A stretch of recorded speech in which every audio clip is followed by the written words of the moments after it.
Hi అండి, welcome to my channel. నేనైతే ఈరోజు మీ ముందుకి ఇలా వచ్చేసాను. ప్లీజ్ సబ్స్క్రైబ్ చేయండి. వ్యూస్ అయితే వస్తున్నాయి కానీ సబ్స్క్రైబ్ లేదు, కాబట్టి మన ఛానల్ గ్రోత్ అయ్యే అవకాశం లేదు. ప్లీజ్ సబ్స్క్రైబ్ చేయండి. అలాగే ఈరోజు అయితే నేను అమ్మ వాళ్ళ ఇంటి దగ్గర ఉన్నాను. మీరు చూసిన ఆవు దూడ అమ్మ వాళ్ళవే. అవి ఇంటి ముందు కట్టేసి ఉంటాయి. అమ్మ మార్నింగ్ లేచి వాటికి పూజ చేసుకుని దండం పెట్టుకుని తర్వాత తులసి మొక్కకి దండం పెట్టుకుని నీళ్ళు పోసి ఆ తర్వాత ఇంట్లో పని అంతా చేసుకుంటుంది. చూశారు కదా, ఈ మొక్కలను చూస్తేనే మీకు అర్థమవుతుంది మా అమ్మకి ఎలా ఉండాలనేది. అలాగే అమ్మ వాళ్ళు ఉండేది కొంచెం పల్లెటూరు టైప్ అనమాట. అలాగే అమ్మవాళ్ళు అసలు ఉన్న దాంట్లోనే చాలా నీట్గా చాలా మొక్కలు వేశారు. అందులో నాకు బాగా ఇష్టమైన మొక్క అయితే సంపంగి మొక్క అండి.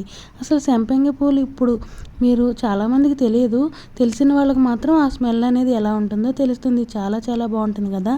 అలాగే అమ్మవాళ్ళు తమలాకు మొక్క అయితే వేశారనమాట. ఆ మొక్క అనేది డాబా మీదకి ఎక్కించడం వల్ల కింద పౌష్టికంగా ఉండడం వల్ల చాలా బాగా పెరిగింది. అమ్మని ఏం చేస్తున్నావు అని అడిగితే ఉప్మా చేస్తున్నానంది. అమ్మ ఉప్మా ఎవరు తింటారని నేను అడిగితే కాదురా ఉప్మా అలా కాకుండా నేను నా స్టైల్లో చేస్తాను చూడమంది. సరేలే ఏముంటుందిలే అనుకున్నాను. ముందైతే తాలింపులు వేసేసి ఆ తర్వాత అల్లం వేసింది, తర్వాత పెసరపప్పు వేసింది. అదేంటమ్మా ఉప్మాలో పెసరపప్పు ఎందుకు వేస్తున్నావు అని నేను అడిగితే అమ్మ అయితే అంది పెసరపప్పు వేస్తే చూడు ఎలా ఉంటుందో టేస్ట్ అంది. అబ్బో అనుకుని నవ్వుకున్నా నేను. సరేలేని కరివేపాకు మన ఇంటి ఎదురు చెట్టుది కోసుకొచ్చి అలా వేస్తే ఆ ఫ్లేవర్ అనేది చాలా బాగుంది. అసలు ఆ స్మెల్కి నాకైతే ఉప్మా తినేయాలనిపించింది. కానీ అమ్మ ఉడికేదాకా ఆగమందనమాట. అందరూ అక్క నువ్వు అసలు ఏం చేస్తుంటావు ఏంటి అని అడుగుతున్నారు కదా. నేనైతే లైవ్ ఫిష్ అనేది రన్ చేస్తున్నాను.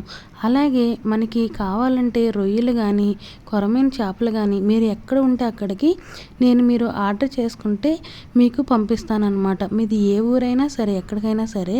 అలాగే మరో బిజినెస్ ఏంటంటే నేను పచ్చళ్ళు కానీ అలాగే స్నాక్స్ ఐటమ్ కజ్జికాయలు లడ్డూలు అలాగే సున్నుండలు కాజు అచ్చు అలాగే ఏరుశనగుండలు అలాంటివన్నీ కూడా మీకు కేజీ చెప్తే కేజీ 2 కేజీలు చెప్తే 2 కేజీలు అలా ఎవరైనా ఎంత చెప్తే అంత పంపిస్తాను. అలాగే ఇప్పుడు వేసవికాలం వచ్చింది కాబట్టి మామిడికాయ పచ్చడి అనేది బల్క్లో ఒక 10 కేజీలు ఆర్డర్ ఇచ్చినా మీరు ఎప్పుడు ఆర్డర్ చెప్తే ఆ రోజు మాత్రమే చేసి మీకు మార్నింగ్కి పంపిస్తాము. అలాగే చూశారు కదా, ఉప్మాలో అమ్మ రవ్వ పోస్తూ ఉంది, నేనేమో మాట్లాడుతూనే ఉన్నాను. అలా ఎందుకమ్మా అలా తిప్పుతున్నావు అంటే ఉప్మా గడ్డదని చెప్పింది. నేను సరేలే అనుకుంటూ మీకు అసలు అందరూ ఏంటి అక్క నువ్వు కొత్తగా ఛానల్ స్టార్ట్ చేసావు కదా అసలు అని అందరూ అడుగుతున్నారు. అవును, నేను కొత్తగానే ఛానల్ స్టార్ట్ చేశాను. ఇదివరకు ఒక ఛానల్ ఉండేది. ఆ ఛానల్ అనేది నాకు ఇవి ఎలా పెట్టాలో ఏంటనేది తెలియక ఆ ఛానల్ అది పోయిందనమాట. అలాగే ఈసారి కూడా నాకైతే ఎక్కువ చదువుకోలేదు కాబట్టి డైరెక్ట్గా వీడియోస్ తీయడం అలా పెట్టేయడం అనేది చేస్తున్నాను.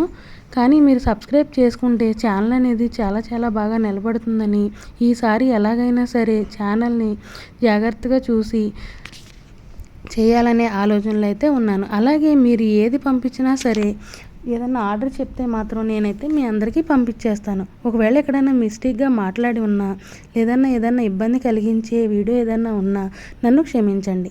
అలాగే నేనైతే ఎక్కువేం చదువుకోలేదు, చదివింది 7వ తరగతి కాబట్టి ఇలా మాట్లాడుతున్నాను. మేము ఉండేది కూడా చాలా పల్లెటూరు, మాకు అనేది ఎక్కువైతే ఇంగ్లీష్ అనేది రాదు. అలాగే మీరు అర్థం చేసుకుంటారని అనుకుంటున్నాను. నేను ఇలా మాట్లాడుతుంటే అలా ఉప్మా చేసేసింది మా అమ్మ. చూశారు కదా, అక్క మీరు ఉండేది ఎక్కడ అసలు అని అడుగుతున్నారు. నేను ఉండేదైతే భీమవరం దగ్గర, అమ్మ వాళ్ళు ఉండేదైతే ఏలూరుకి 7 కిలోమీటర్ల అవతల. అందుకనే నేను ఎక్కువ అమ్మ వాళ్ళ ఇంటి దగ్గరే ఉంటాను. ప్లీజ్ సబ్స్క్రైబ్ చేయండి. బాయ్.